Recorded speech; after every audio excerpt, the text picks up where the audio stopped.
பாஜக கட்சி வேட்பாளர் ஹெச். ராஜா சிவகங்கை லோக்சபா தேர்தல் அறிக்கையை வெளியிட்டார். அவர் பேசுகையில், பிரதமர் மோடி கூறியபடி இங்கு கைத்தறி மற்றும் நெசவு தொழில்கள் அமைப்பதற்கான பூங்கா அமைக்கப்படும் என்றார்.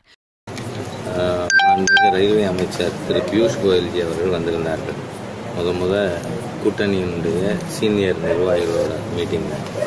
அதாவது எந்த அளவிற்கு மோடி அவர்கள் அரசாங்கம் உன்னிப்பாக ஒவ்வொரு பகுதியையும் கவனிக்கிறது வெளிக்காட்டுகின்ற விதத்தில் ராஜாவை நீங்கள் தேர்ந்தெடுத்து பாராளுமன்றத்திற்கு அனுப்பி வைத்தால் we would make Sivaganga a hub of textile industry அப்படிங்கிற வார்த்தை பிரயோகம் பண்ணுது. அது இந்த டெக்ஸ்டைல் இண்டஸ்ட்ரீஸ் அவ்வளோ இருந்த இடம் இது என்பதை மத்திய அரசு அறிந்தே வைத்திருக்கிறது. ஆகவே இங்கு கைத்தறி மற்றும் நெசவு தொழில்கள் மேம்படுத்துவதற்கான பூங்காவானது அமைக்கப்படும். அடுத்து விவசாயிகளுடைய பொருட்கள் மதிப்பு கூட்டுதல் செய்வதற்கு ஆன நடவடிக்கைகள் மேற்கொண்டு இங்கே ஸ்பைஸ் பார்க் அது இங்கே கொண்டு வரப்பட்டும் இன்னமும் அது பணி துவங்காத ஒரு சூழ்நிலையில் இருக்குது. அதனால் ஸ்பைஸ் பார்க்கை நடத்துவதற்கான முன்முயற்சிகள் மேற்கொள்ளப்படும். அதே மாதிரியாக ஏற்கனவே இது நான் பேசியிருக்கேன். It is under process. இருந்தாலும் அது நாம் செயலில் இறங்கி இருக்கோங்கிறதுனால அதையும் இந்த அறிக்கையிலேயே குறிப்பிட்டிருக்கணும். இங்கே செட்டிநாட்டில் கிட்டத்தட்ட 50 ஆண்டுகளுக்கு முன்பாக அங்கே விமான நிலையமே இருந்தது. இப்போ அந்த இடத்துல கால்நடை பண்ணை இருக்கிறதுக்கு பக்கத்தில் ஒரு ஓப்பன் ஸ்டோரேஜ் நெல் கிடங்கு அந்த இடத்துல விமான நிலையம் இருந்தது. ஏற்கனவே விமான போக்குவரத்துறை அமைச்சரோடு இதை பற்றி பேசியிருக்கோம். உடான் திட்டத்தில் அங்கு செட்டிநாட்டில் விமான நிலையம் கொண்டு வருவதற்கு முயற்சி மேற்கொள்ளப்படும். அதே மாதிரியாக திருவாரூர் புதிய ரயில் பாதை முடிவு பெறுகின்ற சூழ்நிலை இருக்குது. ஆகவே கம்பன் விரைவு ரயிலும் நாகூர் கொல்லம் விரைவு ரயிலும் நிறுத்தப்பட்டதை மீண்டும் இயக்குவதற்கு நாம் நடவடிக்கைகள் மேற்கொள்வோம். அதே போல் ராமேஸ்வரம் பெங்களூர் எக்ஸ்பிரஸ் ரயில் சிவகங்கை காரைக்குடி மானாமதுரை திருமயம் வழியாக இயங்க நடவடிக்கைகள் மேற்கொள்ளப்படும். மத்திய அரசின் உதவியோடு இந்த திட்டத்தை நாம் நிறைவேற்றி தருவது என்று நம்முடைய தேர்தல் அறிக்கையிலே குறிப்பிட்டிருக்கிறோம். பொதுவாகவே இந்தியாவே youngest nation in the world.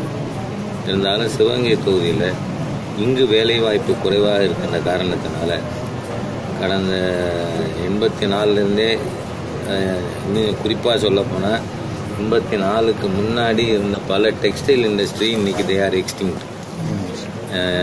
Textile நான் கல்லூரி படிக்கிற காலத்துலேருந்து ஆறாங்கல்லில் கதிர்வேல் டெக்ஸ்டைல், ஸ்னேவல்லி டெக்ஸ்டைல், இந்த மாதிரி சிவகங்கை மாவட்டத்தில் மட்டும் 11 டெக்ஸ்டைல் இண்டஸ்ட்ரீஸ் இருந்தது. இப்போ அது இல்லை. ஆகவே இங்கு இளைஞர்களுக்கு வேலை வாய்ப்பினை பெருக்குகின்ற விதத்தில்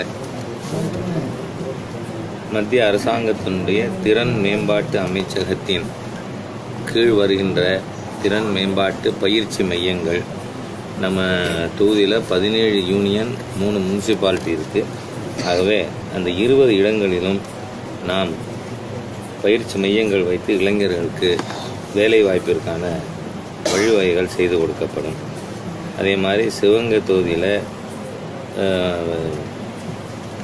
இருக்கின்ற மானாமதுரை சிப்காட் அந்த தொழில் மையத்துக்கு உள்கட்டமைப்பு வசதிகள் மிக கம்மியாக இருக்குது. அதனால் பல இண்டஸ்ட்ரீஸ் வந்து அது இன்னும் ஒரு ஜிப் ஃபேக்டரி, இன்னும் 1-2 ஃபேக்டரி தான் அங்கே செயல்பட்டு கொண்டு இருக்குது. ஆகவே அதற்கான உள்கட்டமைப்பு வசதிகள் மேம்படுத்தப்படும். அதே போல் இங்கே ஒரு பல் மருத்துவக் கல்லூரி தேவை என்று கோரிக்கை இருக்கிறது. அது மாண்புமிகு அமைச்சர் அவர்களே கூட இருக்கிறதுனால, அவர் எப்பொழுதும் கூடவே இருக்கிறதுனால தேர்ந்தெடுக்கப்பட்டதும் அது உடனடியாக அதை செய்வதற்கான முயற்சிகள் மேற்கொள்ளப்படும். என் உயிரினும் மேலான அன்பு உடன்பிறப்புகளே, செய்வீர்களா? நீங்கள் செய்வீர்களா? அத்தனை கட்சி கூவி அழைச்சு இன்னைக்கு கூட்டணி சேர்த்திட்டு இருக்கிறாங்க. युद्ध செய்ய மாட்டேன்னு போயிட்டேன்னு சொன்னா உன்னை கோவலைன்னு சொல்லுவாங்க. आप में से किसी ने कहा था कि Rafale CEO has said people of Tamil Nadu are remarkable. தேர்தல் திருவிழா 2019 6 பக்க எக்ஸ்க்ளூசிவ் தேர்தல் செய்திகள் தினமலர் நாளிதழில் தினமும் சில செய்திகள், சில படங்கள், சில தகவல்கள் தினமலர் நாளிதழில் மட்டுமே. தினமலர், உண்மையின் உரைக்கல்.